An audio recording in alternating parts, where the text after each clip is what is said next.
বান্দা তুই যদি ফজরের নামাজ না পড়স আমি কিচ্ছু বলবো না।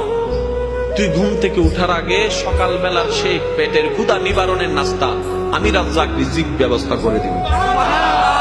আমি আমার যা দায়িত্ব সব পালন করব। তুই নামাজ পড়লেও করব, না পড়লেও করব।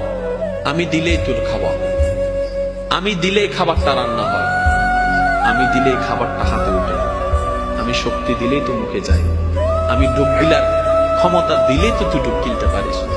ওই খাবারটা পেটে গিয়ে আমি আল্লাহ হজম করাইলে তো হজম হয়, না হয়তো বদ হজম হয়ে সারা দিনের কান্না হয়ে যায়।